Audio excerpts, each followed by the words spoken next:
palace distanced itself from the impeachment complaint against Vice President Sara Duterte.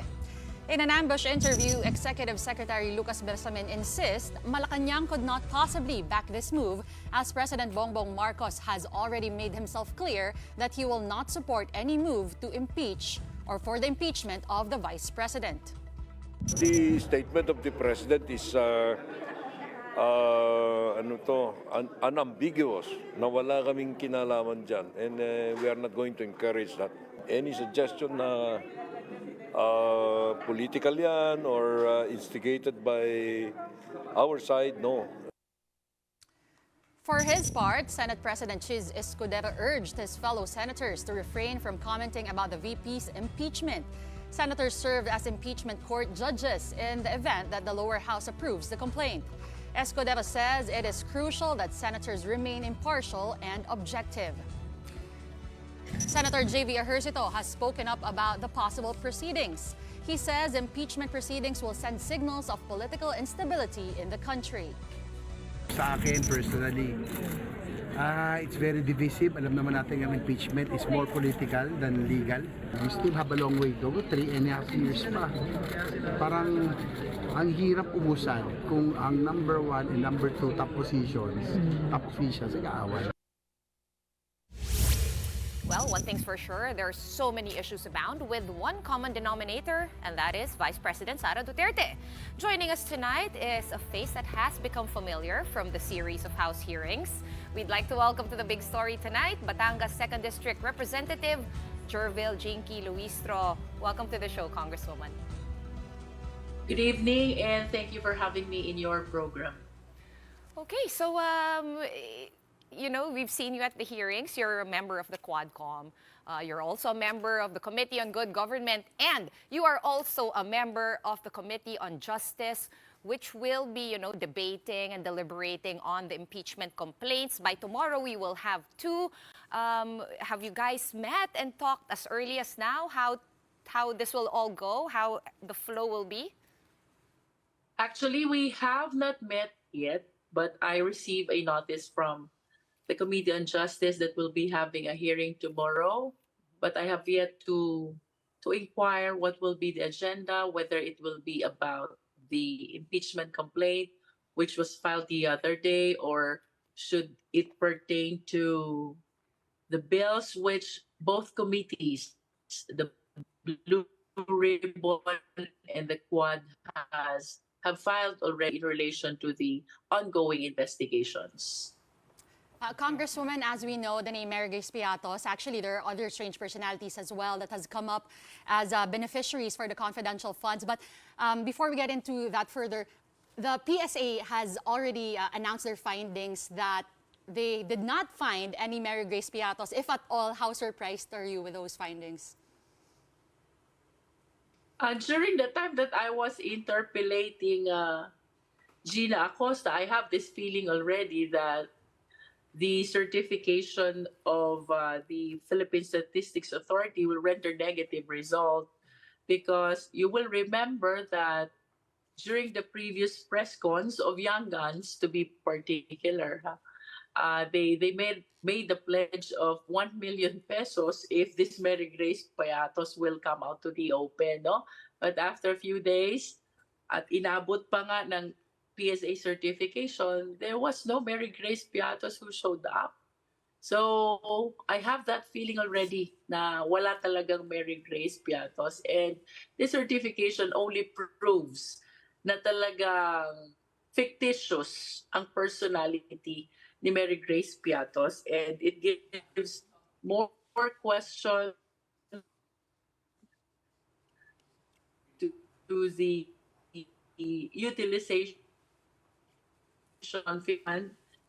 Sorry, Congresswoman? Understand, You're coming in a bit short. Din namin on the 4,000 crucial fund, how many names actually appear in the database? You mentioned, we were just talking about it nung nawala kayo, kung natatlo yung meeting mo. So all three committees, Quadcom, Good Government / Blue Ribbon, and Justice Committee, lahat may meeting tomorrow. Mapupuntahan mo ba lahat ng meeting na yon? For the Committee on Justice, that will be a hearing. A hearing na. For the Quadcom, that will be a meeting. But for the Blue Ribbon Committee, we don't have any notice yet about a meeting or hearing. Okay, Congressman, alam naman natin mabigat po ang requirements when it comes to the impeachment process. There are 6 grounds for an impeachment complaint. Yung ilan sa tinitingnan ng mga grupo is graft and corruption, betrayal of public trust. As far as the hearings are concerned sa House of Representatives po, no, what facts have been established so far about the OVP and the alleged misuse of funds, pati na rin po sa DepEd? Well, ang maliwanag po is the one that you mentioned, the misuse of public funds. And from my personal standpoint, no, if we will be anchoring the complaint instead on betrayal of public trust, this is all encompassing already. The demeanor, the pronouncements, the misuse of public fund, the falsified document. I believe the ground of betrayal of public trust is a catch-all already of all the irregularities that we have observed with respect to the utilization of confidential fund, both the Department of Education and the Office of the Vice President. Ang highlight po ng ating naging investigation, I believe, one is yung denial ng AFP about having received funds from the Department of Education and having used the same in the youth leadership summits, because it was very clear during the committee hearings that the officers of the AFP denied having received. Wala po silang natanggap, and as a matter of fact, Youth Leadership Summit is part of the regular program of the AFP. That means that with or without the DepEd, mayroon po talagang Youth Leadership Summit ang Armed Forces of the Philippines. And the second, of course, ay ito pong ating observation about more than 700 acknowledgement receipts, walang printed name, so you cannot identify actually the recipients. We also have 300 plus acknowledgement receipts, my signature, my printed name, however, both are unreadable. And then there are receipts which were doubly used, meaning nag-appear siya sa confidential fund ng OVP, at the same time nag-appear din siya sa confidential na fund ng DepEd, no? And of course, itong naging naka-capture ng attention of the so many Filipino people. The name Mary Grace Piattos, Kokoy Villamin, and with respect to Mary Grace Piattos, nagkaroon na ng certification ng PSA that it is not existing either in the birth, in the marriage, or in the death records of their office. Okay. Kong, no matter when we debate no form and substance, I think before we even get to that, yung timing, a lot of people are saying no na medyo tricky yung timing, no less than some of your colleagues over at the House citing Christmas break, 9 session days left, o baka by now 8 na lang natira kasi kahapon pa yon. And then, of course, mag-e-election din. So, pag binilang natin, we need the 10 days, then the 60 days. Medyo marami pong days yon. However, no, on the other hand, sabi naman ng aming resident political pundit na si Ronald Llamas dito, na pag ginawa daw ito or dinefer until after midterms, it will be an uphill battle. Mas malabo na raw, kumbaga. Whereas kung ngayon, kumbaga kahit uphill siya, ay may chance pa ito mag-prosper. But we also know by now na kung hindi po natuloy, di ba, magkakaroon po siya ng immunity for 1 year. So, with regard to the timing, what are your thoughts on that? Kaya ba or hindi? Well, it is an acknowledged fact that the members of the House are always challenged with respect to time, no? Kasi ang trabaho po ng mga members ng House ay hindi lang po sa Kongreso. We have an equally important job in our respective districts, no? But considering the number of days that is provided under the rules, 10 days to refer it to the committee, 10 days to include it in the order of business and 3 days to refer it to the committee. Kung gustuhin, I believe kaya amid all the challenges, no? At syempre po, if the leadership or the committee decides to take up of this impeachment complaint in spite of the limitations of time and the other activities confronting the members of the House, ang alam ko naman po, ang ating mga congressmen are always ready to assume their task as members of the 19th Congress of the Philippines, no? Is this But uh-huh. you were correct kanina when you said that if it will be done after a year, magkakaroon po tayo ng we will be suffering from the limitation provided under the law that there should be one impeachment complaint against one person only per year. Okay, but the palace has also already kind of washed its hands of this whole thing. The president admitted, no, yung text message, we all know that by now. Earlier today, E.S. Bersamin said hindi talaga, sinabi na nga daw ng palace na wala silang kinalaman sa impeachment moves. And then we're still facing two. What are the chances, no, na maituloy ito kahit na, kumbaga, hindi na siya sanctioned ng Malacanang? Actually, this is our constitutional duty to really accept and take up the impeachment complaints, no? We respect the opinion of the president. He rejects the filing of the idea of filing an impeachment complaint because according to him, hindi ito nakakatulong sa sambayan ng Pilipino.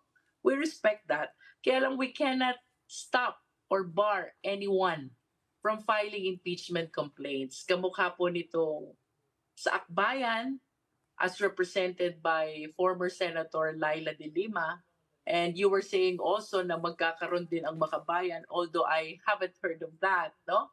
We cannot stop them from actually filing this complaint.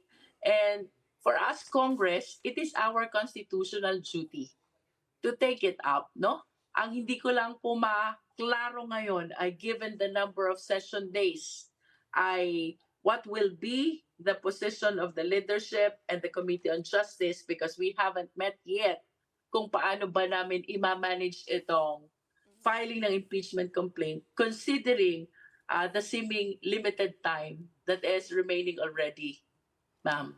So Okay. just to make it clear, Congresswoman Luistro, there has been no guidance from the House leadership, from the Speaker, kung, you know, how to treat this or what to do with all the impeachment complaints. No guidance yet. Apparently, wala pa po. Wala pa pong nagiging meeting tungkol dito sa impeachment complaint. And tomorrow, we will hear from the Committee on Justice kung mayroon na bang naging guidance. Kasi, of course, the Committee on Justice is represented by our chairman, Congresswoman Juliet Ferrer. I am not aware really kung nagkaroon na ba ng guidance sa kanya yung leadership, she being the chairwoman of the Committee on Justice, but we will be able to know tomorrow during the hearing of the Committee on Justice. Okay, Congressman, nabanggit nyo nga po, no, kung gusto, may paraan. And this is also actually what Senator Laila de Lima said.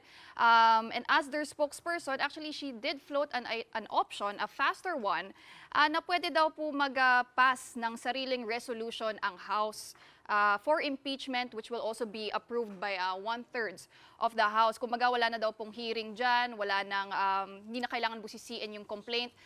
Congressman, is that on the table? I mean, posible nga ba po yun in order to fast-track yung pag-process nitong impeachment complaint? I understand that that is one option if the impeachment complaint will be filed and endorsed by 1/3 of the members of the House. But I am not aware really if there is that 1/3 membership of the House who are willing and interested to sponsor an impeachment complaint. Because with that option, hindi na po kailangang dumaan pa sa hearing ng Committee on Justice. Unlike the one filed by a private individual, kamukha nitong civil society group, unlike the one filed by one member only of the House, ito po talagang kailangang i-refer sa Committee on Justice, which is given a period of 60 days to conclude the hearing on whether or not the impeachment complaint will be referred back to the plenary, no? Pero if we really want to shorten the process, tama po si Senator Laila de Lima. One available option is if there is one-third member of the House who are willing to sponsor or file the impeachment complaint. And if we were to take the quote-unquote shortcut version, Congressman Luistro, do you think we have the numbers for that? I cannot comment about that, no? We are a collegial body. I'm just one of the 300 plus members of the House of Representatives. I'm just one of the several members of the Committee on Justice. Kaya we will see after perhaps a meeting is conducted about this impeachment complaint. Oh.